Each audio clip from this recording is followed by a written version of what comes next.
ನಮಸ್ಕಾರ ಎಲ್ಲರಿಗೂ. ನಮ್ಮ ಯೂಟ್ಯೂಬ್ ಚಾನಲ್ ಕಲಾತ್ಮಕ ಚಿತ್ರಣಕ್ಕೆ ನಿಮಗೆಲ್ಲರಿಗೂ ಸ್ವಾಗತ. ನಾವು ಇಂದು ಅಯೋಧ್ಯೆ ರಾಮ ಮಂದಿರದ ಕಿರುಪರಿಚಯ ಮಾಡಿಕೊಡುತ್ತೇವೆ. ಶ್ರೀರಾಮನ ಜನ್ಮಸ್ಥಳವಾದ ಕೋಸಲ ದೇಶದ ರಾಜಧಾನಿ ಅಯೋಧ್ಯೆಯಲ್ಲಿ ಕಾರಣಾಂತರಗಳಿಂದ ಹಿಂದೆ ಇದ್ದ ರಾಮ ಮಂದಿರ ಶಿಥಿಲಗೊಂಡಿತ್ತು. ಅದೇ ಜಾಗದಲ್ಲಿ ಹೊಸದಾಗಿ ರಾಮ ಮಂದಿರ ಭವ್ಯವಾಗಿ ನಿರ್ಮಾಣಗೊಳ್ಳುತ್ತಿದೆ. ಇದೇ ಜನವರಿ 22ರಂದು ಬೆಳಗ್ಗೆ 11ರಿಂದ ಮಧ್ಯಾಹ್ನ 1ರ ಮಧ್ಯದಲ್ಲಿ ಪ್ರಾಣ ಪ್ರತಿಷ್ಠಾಪನೆ ಹಾಗೂ ಉದ್ಘಾಟನೆ ನಡೆಯಲಿದೆ.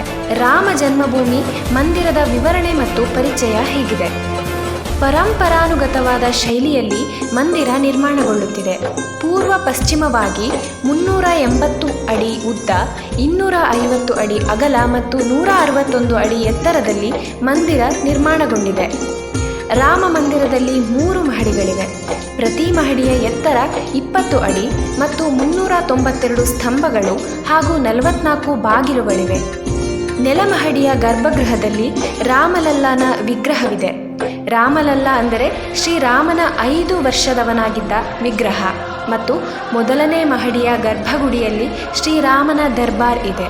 2ನೇ ಮಹಡಿಯಲ್ಲಿ ರಾಮನ ಕುಟುಂಬ ಅಂದರೆ ಅವನ ತಂದೆ ತಾಯಿ, ಹೆಂಡತಿ ಸೀತೆ, ತಮ್ಮ ಲಕ್ಷ್ಮಣ, ಭರತ ಶತ್ರುಘ್ನ ಇವರೆಲ್ಲರ ವಿಗ್ರಹವಿದೆ.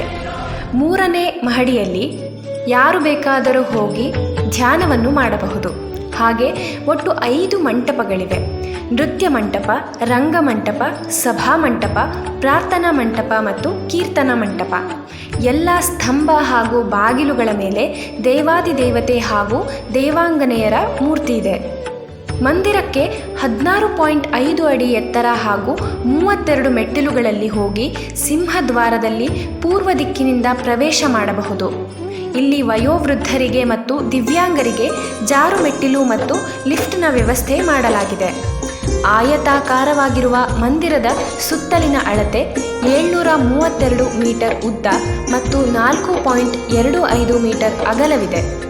ಮಂದಿರದ 4 ಮೂಲೆಗಳಲ್ಲಿ ಭಗವಾನ್ ಸೂರ್ಯ, ಭಗವಾನ್ ಶಂಕರ, ಭಗವಾನ್ ಗಣಪತಿ, ದೇವಿ ಭಗವತಿ ಹಾಗೂ ದಕ್ಷಿಣ ದಿಕ್ಕಿನಲ್ಲಿ ಹನುಮಂತ ಮತ್ತು ಉತ್ತರ ದಿಕ್ಕಿನಲ್ಲಿ ತಾಯಿ ಅನ್ನಪೂರ್ಣೇಶ್ವರಿಯ ಮಂದಿರವಿದೆ. ಮತ್ತು ಮಂದಿರದ ಹತ್ತಿರದಲ್ಲಿ ಪೌರಾಣಿಕ ಕಾಲದ ಸೀತಾ ಕೊಳವಿದೆ. ಮಂದಿರದ ಪರಿಸರದಲ್ಲಿ ಆಗುವ ಇನ್ನೂ ಹಲವು ಮಂದಿರಗಳೆಂದರೆ ಮಹರ್ಷಿ ವಾಲ್ಮೀಕಿ, ವಿಶ್ವಾಮಿತ್ರ, ಅಗಸ್ತ್ಯರು, ನಿಷಧರಾಜ ಗುಹಾ, ಶಬರಿ ಮತ್ತು ಅಹಲ್ಯಾದೇವಿಯ ಮಂದಿರಗಳು. ನೈಋತ್ಯ ಭಾಗದಲ್ಲಿ ನವರತ್ನ ಕುಬೇರ ಪೀಠದಲ್ಲಿ ಸ್ಥಿತನಾದ ಶಿವ ಮಂದಿರದ ಜೀರ್ಣೋದ್ಧಾರ ಮತ್ತು ರಾಮಭಕ್ತ ಜಟಾಯು ಪ್ರತಿಮೆಯ ಸ್ಥಾಪನೆಯಾಗಿದೆ. ನೇಪಾಳದಿಂದ ಅತಿ ದೊಡ್ಡ ಸಾಲಿಗ್ರಾಮ ಇಲ್ಲಿಗೆ ಬಂದಿದೆ. ಅದೇ ಸಾಲಿಗ್ರಾಮ ಕಲ್ಲಿನಿಂದ ಕೆತ್ತಿದ ರಾಮ ಮತ್ತು ಸೀತೆಯ ಮೂರ್ತಿಯನ್ನು ಇಲ್ಲಿ ನೋಡಬಹುದು. ಕರ್ನಾಟಕ, ರಾಜಸ್ಥಾನ ಮುಂತಾದ ಕಡೆಗಳಿಂದಲೂ ಹಲವು ರೀತಿಯ ಕಲ್ಲುಗಳು ಇಲ್ಲಿಗೆ ಬಂದಿವೆ. ಏಕೆಂದರೆ ಹಲವು ವಿಗ್ರಹಗಳು ಈ ಕಲ್ಲಿನಿಂದಲೇ ಕೆತ್ತನೆಗೊಂಡಿವೆ. ಇಲ್ಲಿ ಪ್ರತಿಷ್ಠಾಪನೆ ಆಗುವ ರಾಮಲಲ್ಲಾನ ಮೂರ್ತಿಯನ್ನು ಕೆತ್ತಿದವರು ನಮ್ಮ ಕರ್ನಾಟಕದ ಮೈಸೂರಿನ ಯೋಗಿರಾಜ್ ಅವರು. ಇದು ಕನ್ನಡಿಗರಿಗೆ ಹೆಮ್ಮೆಯ ವಿಷಯ. 3 ಜನ ರಾಮಲಲ್ಲಾನ ವಿಗ್ರಹವನ್ನು ಕೆತ್ತನೆ ಮಾಡಿದ್ದಾರೆ. ಅದರಲ್ಲಿ ನಮ್ಮ ಹೆಮ್ಮೆಯ ಕನ್ನಡಿಗನಾದ ಮೈಸೂರಿನ ಅರುಣ್ ಯೋಗಿರಾಜ್ ಅವರು ಮಾಡಿದ ರಾಮಲಲ್ಲಾನ ವಿಗ್ರಹವೇ ಅಯೋಧ್ಯೆಯಲ್ಲಿ ರಾರಾಜಿಸಲಿದೆ. ಅಯೋಧ್ಯೆಯಲ್ಲಿ ಪ್ರಾಣ ಪ್ರತಿಷ್ಠಾಪನೆಯ ದಿನದ ನಂತರ ಪ್ರಭು ಶ್ರೀರಾಮಲಲ್ಲಾನ ದರ್ಶನ ಮತ್ತು ಹೊಸದಾಗಿ ನಿರ್ಮಾಣಗೊಂಡ ಭವ್ಯ ಜನ್ಮಭೂಮಿ ಮಂದಿರವನ್ನು ದರ್ಶನ ಮಾಡಲು ಬರುವವರಿಗೆ ರೈಲು ಮತ್ತು ವಿಮಾನ ವ್ಯವಸ್ಥೆ ಕೂಡ ಮಾಡಲಾಗಿದೆ. ಪರಿವಾರ ಸಮೇತರಾಗಿ ಬಂದು ಪ್ರಭು ಶ್ರೀರಾಮನ ಕೃಪೆಗೆ ಪಾತ್ರರಾಗೋಣ. ಧನ್ಯವಾದಗಳು.